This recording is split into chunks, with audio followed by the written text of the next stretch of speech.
Hey everybody, it's Kristen, the heretic chick, again.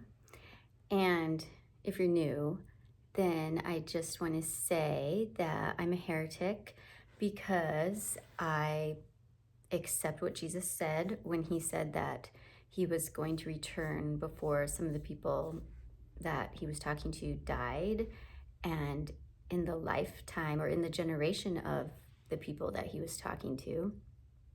And so, because I believe that, I'm a heretic. But that's okay. Don't fight it, flaunt it, right?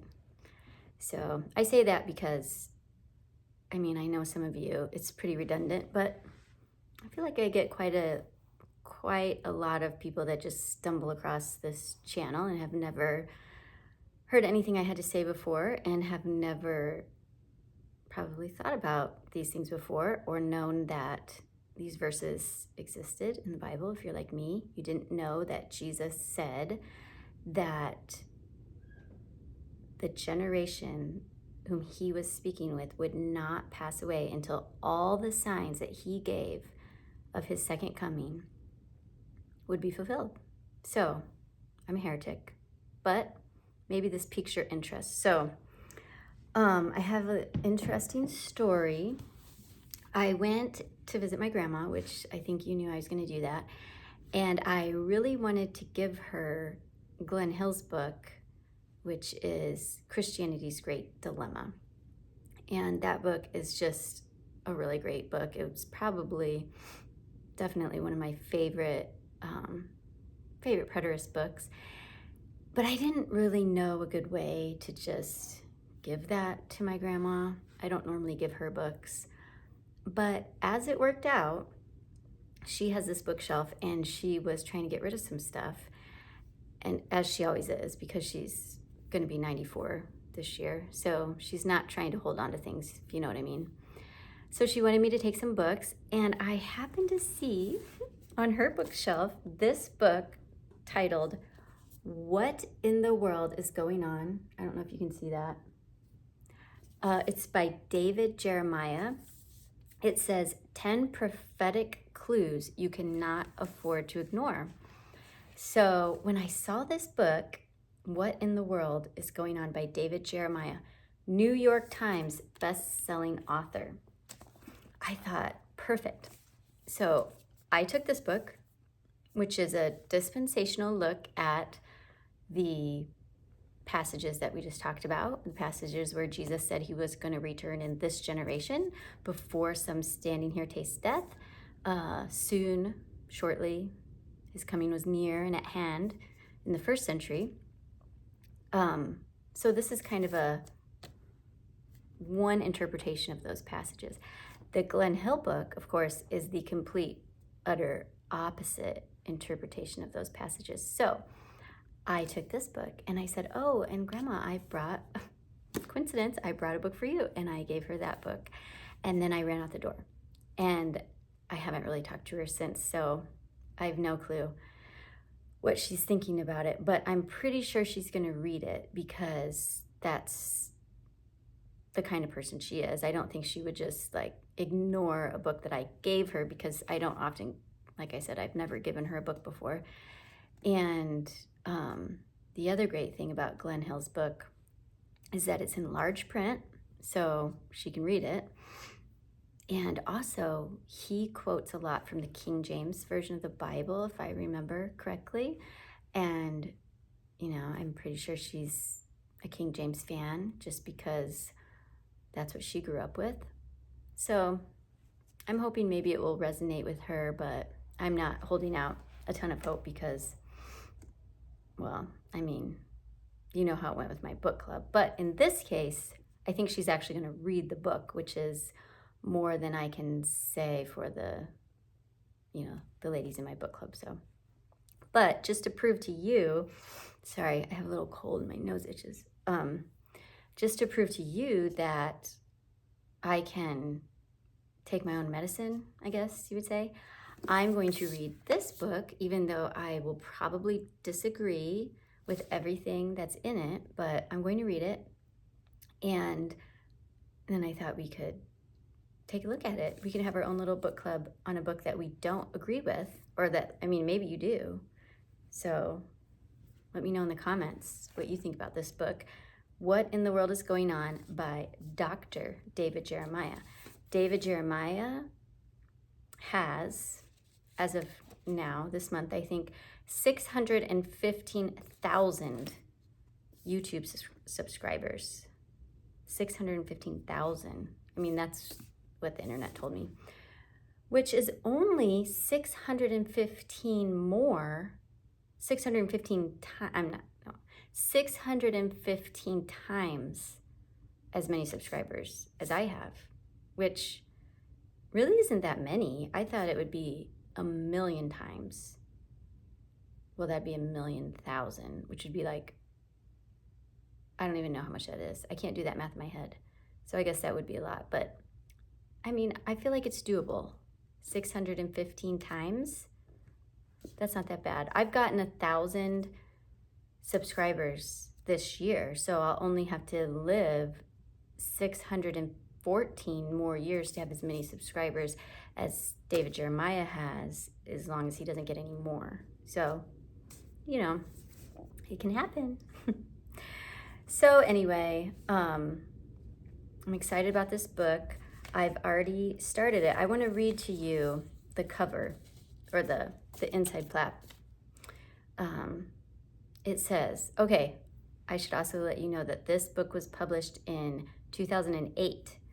2008, which seems like it wouldn't be that long ago, but actually, boy, that was like almost 20 years ago, 2008, 17 years ago. So yeah, long time ago. And here he says, never before have we read such jarring headlines, distressing news analysis, or dire predictions for our world. There are food shortages, record high fuel prices, and natural disasters from volcanoes to cyclones.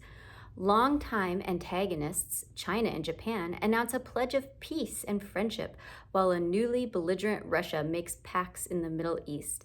The president of Iran claims Israel must be wiped off the map, while world leaders sit by and say nothing.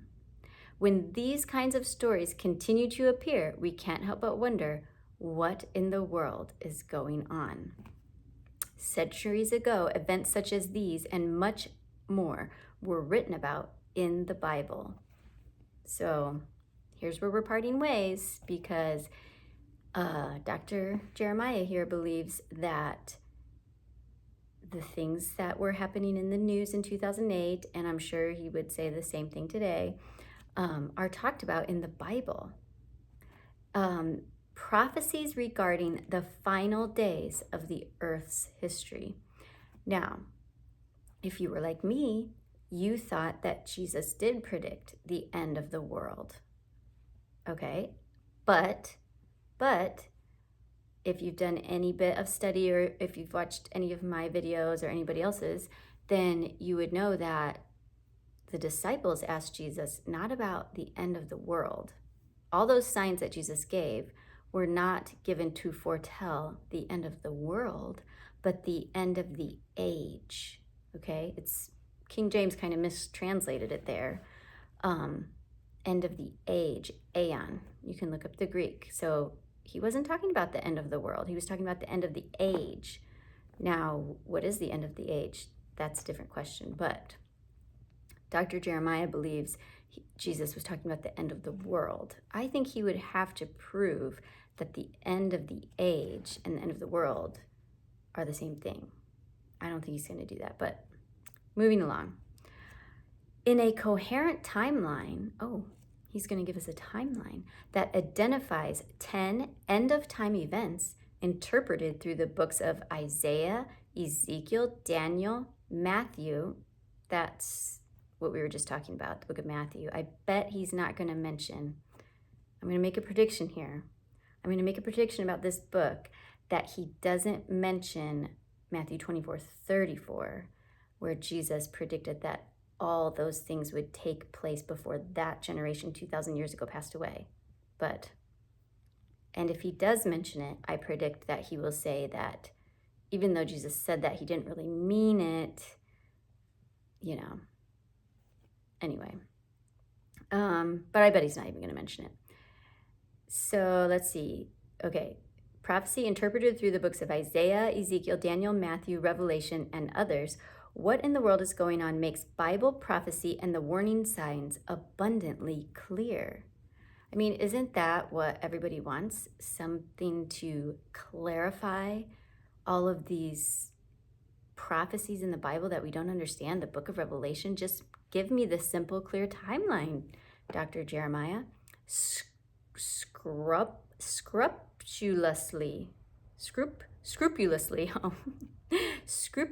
researched and organized.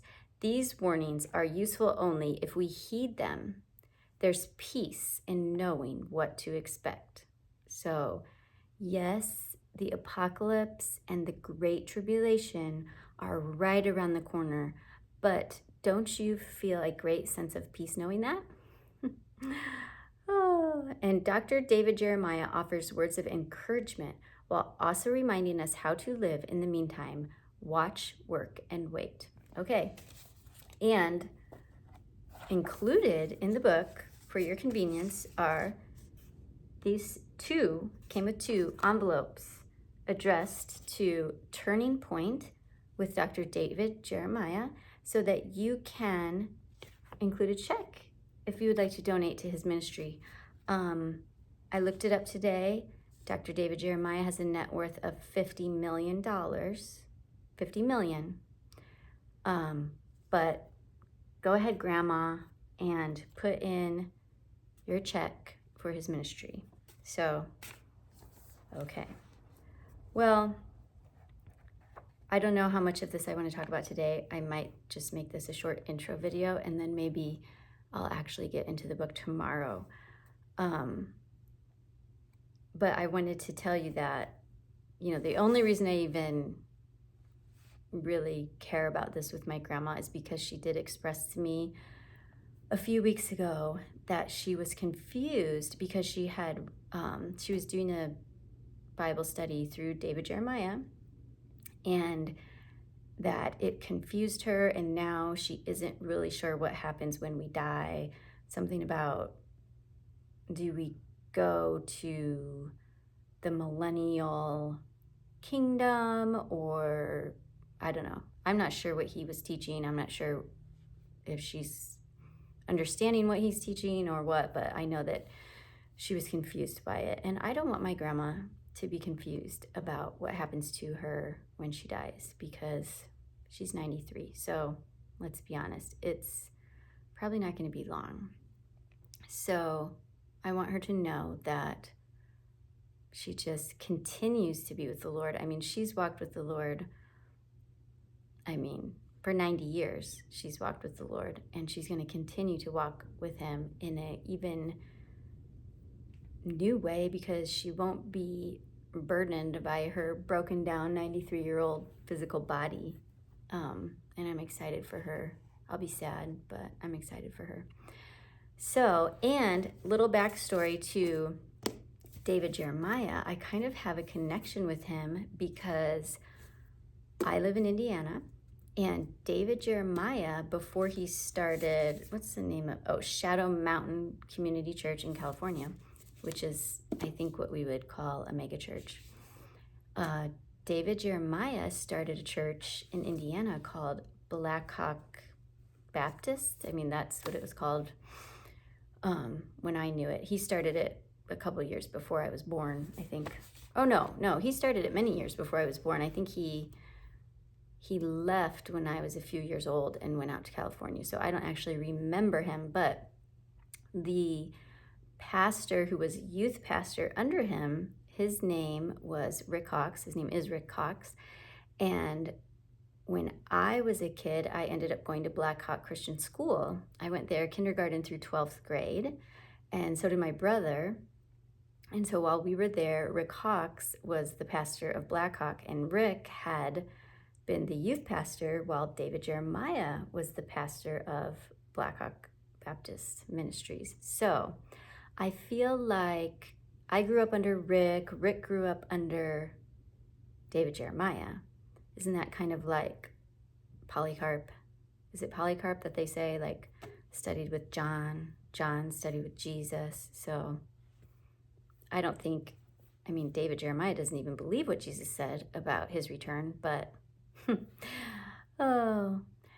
And so anyway, Rick Hawks, he's basically who I think of as my pastor, and he's a wonderful person. And even though he believes a lot of the same things that David Jeremiah, preaches on, I think it's not because he's trying to trick people. I think he's honestly confused, and he has a heart of gold. And so it doesn't make me angry that he doesn't understand it the way I understand it. But yeah, Rick's daughter and I were in the same class and are good friends even to this day, although she doesn't know what I believe about the end times. She doesn't know that I believe Jesus already came back. So don't tell her. No, you could tell her. I don't care. It doesn't embarrass me. But anyway, so yeah, I have a little connection with David Jeremiah. Went to his church's school for 12 years. So he'd probably be very ashamed to know that someone who spent 13 years at his church's Christian school, fell so far overboard. But we'll see. We'll see who's right. We'll investigate and have a little discussion about it. So, and I'm really hopeful that my grandma will think about Glenn Hill's book, because when I was at her house, her furnace was broken. And I don't know if you know much about old people, but they just cannot stand to be cold. And they really need it to be 77 degrees in their house all the time, or they're cold. And she had had the furnace guy out twice, and he couldn't fix it. He put parts in it, but it still wasn't working right. And I got there, and guess who fixed her furnace? Moi. So I think she's pretty happy with me, and I'm hoping that gives me a little bit of credibility with her. So maybe she won't think I'm quite as crazy as I am when she's reading Glenn Hill's book. So tomorrow, I'll try to do another video tomorrow, and we'll dig into this, what in the world is going on. We'll see what David Jeremiah has to say, and then you'll see what I have to say, and then you can decide who you believe, or maybe we're both wrong. That's another option. We can all be wrong, but we can't all be right. That's true. Okay, bye.